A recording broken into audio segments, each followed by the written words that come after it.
Morning to all you guys at home, morning to you two as well. Let's get straight into it, shall we? Semenyo to Manchester City. We're expecting it to be formally announced today.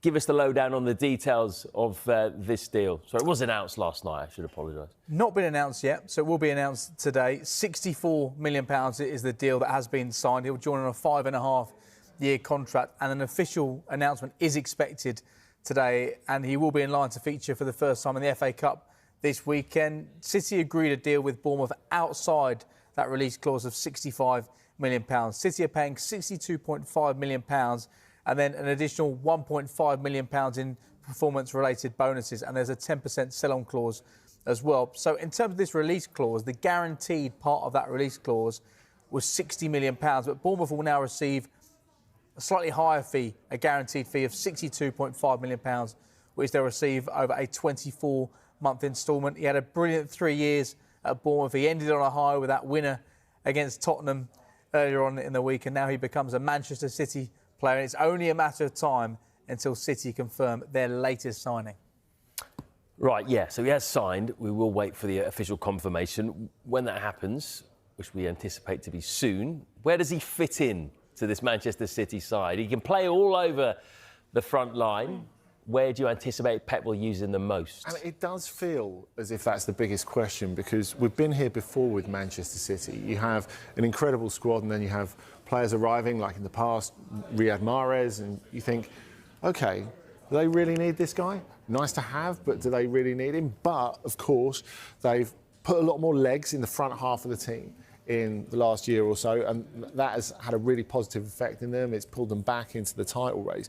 I think the player probably who's under biggest threat from the arrival of Semenyo is probably Omar Mamouche, while he's away at the African Cup of Nations. So obviously Semenyo arrives and has a kind of head start on him. The fact that Mamouche has shown plenty of good bits, but not enough consistent good bits for you to trust him with a starting 11 place all the time.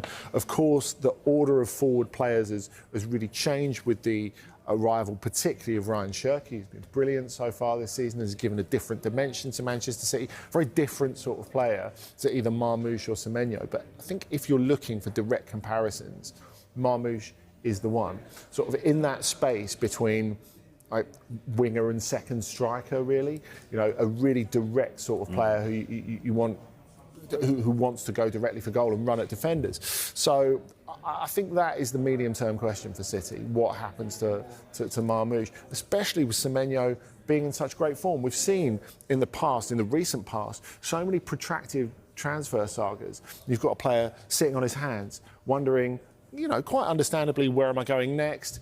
Maybe feeling he has to force the move by not going to training or whatever. Semenyo's been the absolute opposite. He's just like, right, I'm gonna keep being here, being me, until the moment that you tell me that I'm a Manchester City player. And it's been an exemplary masterclass in how to handle a big money transfer. It really has, hasn't it?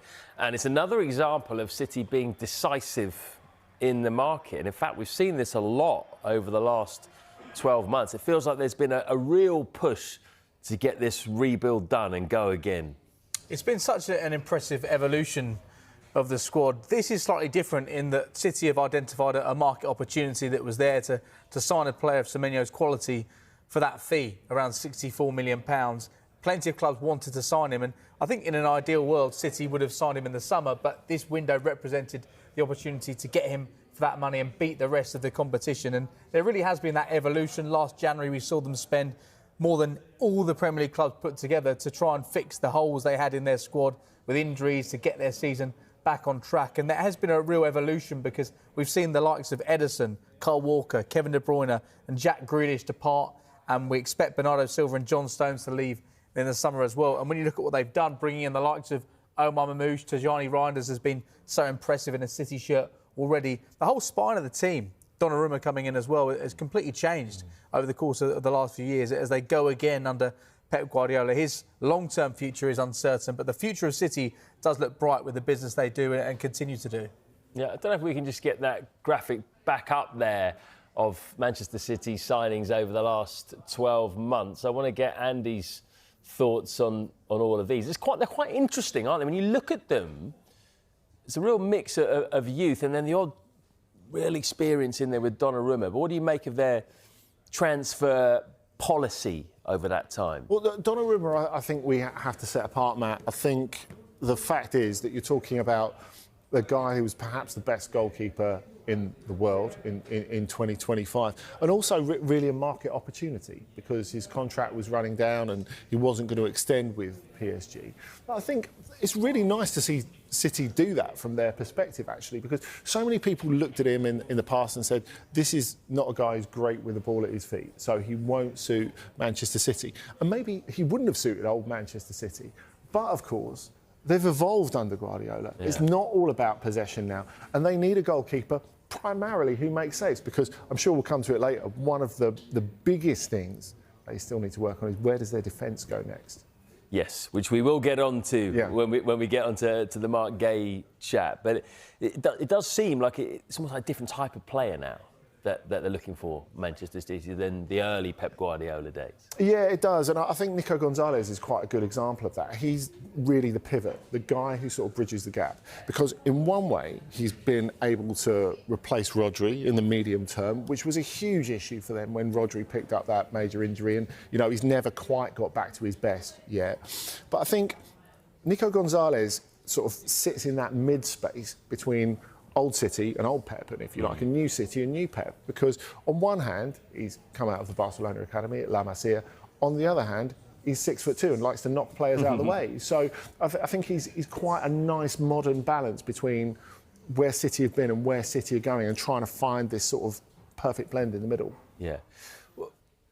When we see those figures, £425 million, have they been forced to do that in a lot of ways by what Arsenal have been doing, what Liverpool have been doing, what Manchester United have been doing? Because they're not the only ones who've been spending Manchester City.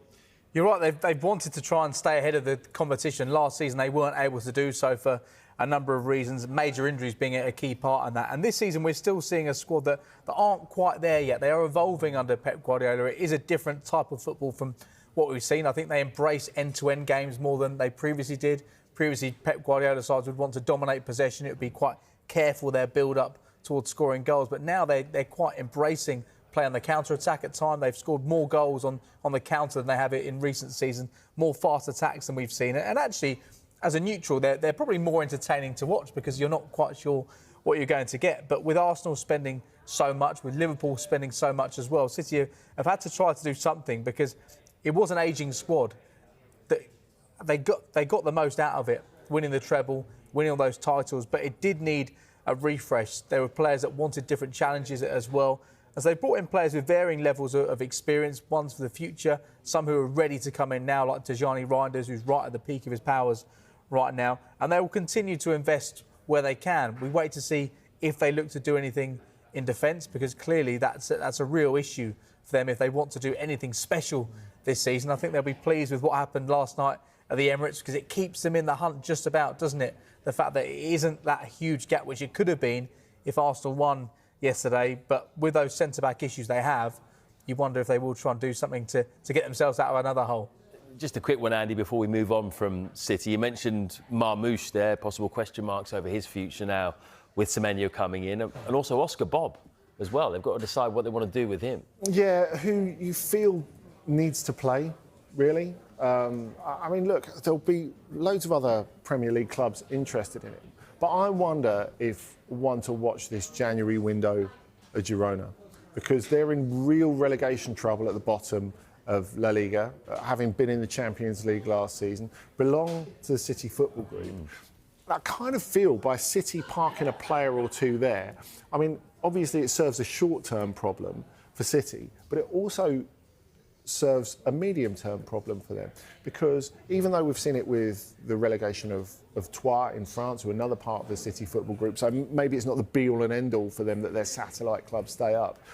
If you're wanting to develop players, you want those teams that are your satellites to be at the highest sort of level that's possible. So they're a team that there won't be a lot of money spent in Spain this January, but Girona are definitely looking at players getting in. Marc-Andre ter Stegen, who's been linked with a move to the Premier League, he's being linked with a move to Girona in this window, which would be a short little hop for him and solve a little problem for Barcelona, with him currently being third choice goalkeeper and wanting to get into the Germany World Cup squad. So I wonder if City helped them out. We know Claudio Echeverri, who didn't have that successful or had an unsuccessful spell at Leverkusen where he didn't really get in the team. He'll probably be going there. I wonder if they'll help them out in a few other ways. And maybe Oscar Bob is one of those.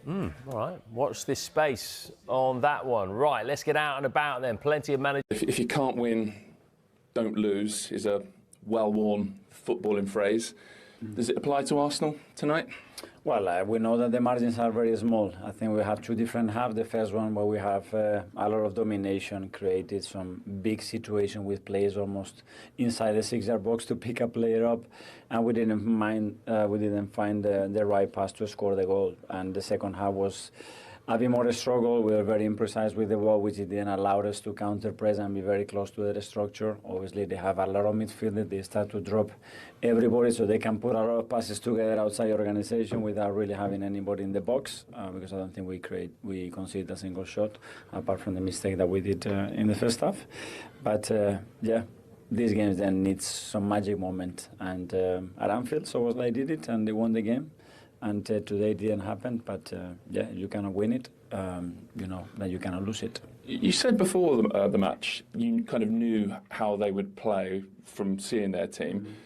Did they do what you expected? Yeah. 2 years, or it would be. And so, of course, it's going to be tense, but in the context that Arsenal actually led by 2 points on Christmas Day. And moving on to the 27th, City actually went first that day. So Arsenal went into their game in second place, as Patrick was explaining there to Mikel Arteta. He didn't need reminding, actually. But from that point, to be behind and now to be leading 6 points, then surely that is something that Arsenal have to be very happy about, Roy.